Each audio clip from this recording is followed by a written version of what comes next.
No drugs in Surat city અન્વયે Surat police દ્વારા સતત ડ્રગ્સ માફિયા વિરુદ્ધ કાર્યવાહી કરવામાં આવે છે. અલગ અલગ ટોપ ટુ બોટમ અને બોટમ ટુ ટોપ સુધીના એપ્રોચ સુધી દરેક આરોપીઓને પકડી અને ડ્રગ્સ માફિયા વિરુદ્ધ એક મુહિમ છેડવામાં આવી છે.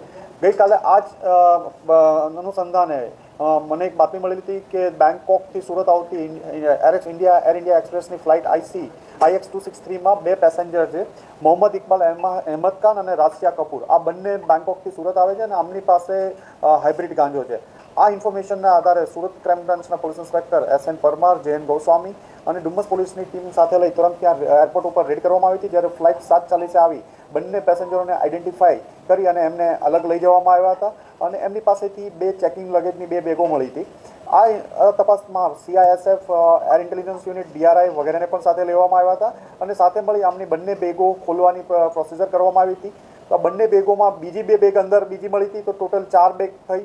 આ 4 બેગના દરેક સાઈડના cover double bag cover pack કરીને રાખવામાં આવ્યા હતા. આ કવર હટાવતા દરેક નીચેથી 2 પેકેટ મળ્યા હતા. આમ કુલ 4 બેગમાંથી 16 પેકેટ અમને મળી આવ્યા હતા, જેનું વજન કરતાં અંદાજે 17.600 ગ્રામ જેટલું એમનું વજન થયેલું હતું. આમને કાર્બન પેપર, ફોઇલ પેપર વગેરેથી કવર કરવામાં આવ્યા હતા અને કન્સીલ કરીને બેગમાં કેવિટી બનાવીને લાવવામાં આવ્યા હતા. આમ અંદાજે 6 કરોડ 18 લાખ જેટલો મુદ્દામાલ આ બંને આરોપીઓ પાસેથી કબજે કરવામાં આવ્યો હતો. આ બંને જે પકડાયેલા આરોપી છે મોહમ્મદ ઇકબાલ અને રાશિયા, એમાં મોહમ્મદ ઇકબાલ છે એ ચેન્નઈ તામિલનાડુનો રહેવાસી છે, રાશિયા છે એ ત્યાંની વેલોર તામિલનાડુના રહેવાસી છે.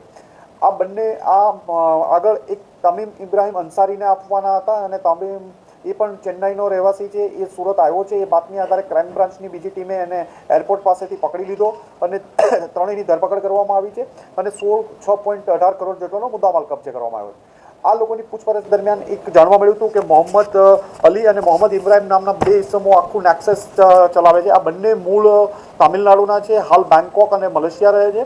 તામિલનાડુમાં એમના વિરુદ્ધ અલગ અલગ ગુનાઓ NDPSના દાખલ થયેલા છે, જેથી એ અહીંથી ઇન્ડિયા છોડી બેંકોક 2 મહિના બેંકોક રહે, 2 મહિના મલેશિયા રહે અને ત્યાંથી આખું નેટવર્ક આ લોકો ચલાવે છે. અલગ અલગ ભારતના અલગ અલગ રાજ્યોમાં, અલગ અલગ શહેરોમાં આ પોતાના કેરિયરો મારફતે માલ મોકલતા હોય છે અને એમાંનો જ એક મેઇન માણસ એમનો તમીમ આજ આપણને મળી આવ્યો છે. તમીમ એમનું નેટવર્ક ઘણું બધું સંભાળે છે. આ માલ લઈ એને આગળ મોહમ્મદ અલી અને ઇબ્રાહિમ જેને કે એમને માલ આપવાનો હતો, એટલે ડિલિવરી લેવા માટે આ લોકો પાસેથી સ્પેશિયલ તમીમ ત્યાંથી ચેન્નઈથી અહીંયા આવ્યો હતો. તમીમનો બીજો એક માણસ પણ લાસ્ટ યર પકડાનો હતો 1.5 કિલો સાથે. તમીમ પોતે પણ 15 થી 17 ટ્રીપ મારી આવ્યો છે અને અલગ અલગ રાજ્યોમાં માલ વેચી ચૂકેલો છે. મોહમ્મદ અલી જે છે અત્યારે બેંકોક છે, એ આ બેગ ફિટિંગની જે આખી ગ્રીપ છે એમો છે એ મોહમ્મદ અલીની છે. મોહમ્મદ અલી બેગોમાં ગ્રીપ બનાવી ફિટ કરે છે ત્યાં, અને મોહમ્મદ ઇબ્રાહિમ આખું પરચેઝનું ને એ કામ સંભાળે છે ત્યાં. એમ એક આખું નેટવર્કનો પર્દાફાશ થયો છે. 3 આરોપીઓ પકડી પાડ્યા છે અને આગળ બીજા તપાસમાં ઘણી બધી લીડ મળી છે અને આનું ઇન્વેસ્ટિગેશન ચાલુ છે. આરોપીઓને કેટલું કમિશન મળનારું? આરોપીઓને 50,000 થી લઈ લાખ રૂપિયા સુધીનું કમિશન આ લોકોને મળતું હોય છે.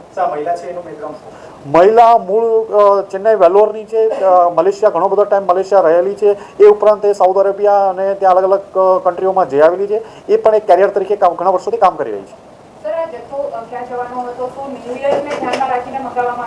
આ જથ્થો લેવા માટે સ્પેશિયલ ચેન્નઈથી તમીમ અંસારી અહીંયા આવેલો હતો. એને એરપોર્ટ બહારથી પકડી પાડવામાં આવ્યો છે.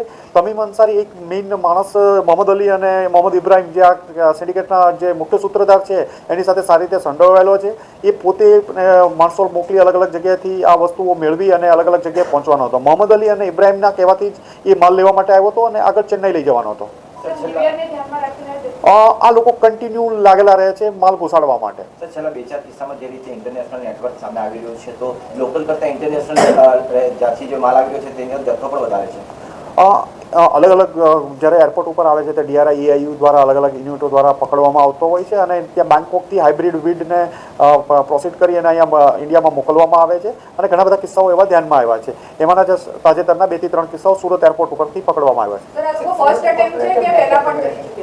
આ લોકો પહેલા કરી ચૂક્યા છે. સુરતમાં ફર્સ્ટ એટેમ્પ છે. સુરતના એરપોર્ટની અલગ અલગ બધા જ એરપોર્ટ ઉપર થાય છે. સુરત એરપોર્ટ દ્વારા સ્પેસિફિક ઇન્ફોર્મેશનના આધારે પકડી પાડવામાં આવ્યું છે. મહિલા પકડાયેલી નથી, પણ એ 4 થી 5 કન્ટ્રીઓ ફરી ચૂકી છે. 10 થી વધુ ટ્રીપ મારી ચૂકી છે. તમીમ અંસારી છે 15 થી વધુ ટ્રીપ મારી ચૂક્યો છે અલગ અલગ બેંકોકથી ને અલગ અલગ એરપોર્ટ પર ઇન્ડિયાના. અમે તપાસી રહ્યા છીએ. મોહમ્મદ અલી અને મોહમ્મદ ઇબ્રાહિમ વિરુદ્ધ ચેન્નઈમાં ગુના દાખલ થયેલા છે. બાકીના આરોપીની હિસ્ટ્રી અમે તપાસી રહ્યા છીએ અને એ બંનેની પણ હિસ્ટ્રી તપાસી રહ્યા છીએ. સર, કયો કોઈ સાથી કેટલું કહેવાય કે બેગમાંથી પણ આખું પાસિંગ થઈ જાય છે છતાંય નથી દેખાતું ત્યારે મશીનમાંથી. ડીઆરઆઈ એ લોકો પણ ત્યાં હાજર હતા. એ લોકો બધા સ્પેસિફિક કામ કરતા હોય છે અને આમાં કાર્બન પેપર અને ફોઇલ પેપરથી કવર કરશે એટલે ઘણીવાર કન્સીલ થઈને પાસ થઈ શકતું હોય છે પણ મોટા ભાગે પકડાઈ જાય છે.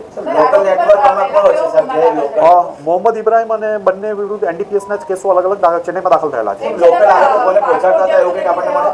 મોહમ્મદ ઇબ્રાહિમ અને અલી બંને બેંકોક અને મલેશિયા છે. એ ત્યાંથી થાઇલેન્ડ મલેશિયા 2 મહિના ઇન્ડિયા નથી આવતા.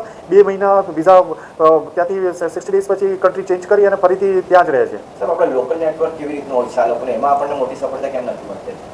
લોકલ નેટવર્ક તમને મેઇન એનો જે તમીમ અંસારી છે મેઇન માણસ પકડાનો છે જે એક આંતરરાષ્ટ્રીય નેટવર્ક કહી શકાય અને ગુજરાતમાં પણ એક એનો રૂટ તરીકે એ લોકો યુઝ કરતા પકડાઈ ગયેલા છે. અહીંથી આ મુદ્દામાલ જવાનો હતો તામિલનાડુ પણ આપણી પોલીસની સતર્કતાના કારણે પકડાઈ ગયું છે.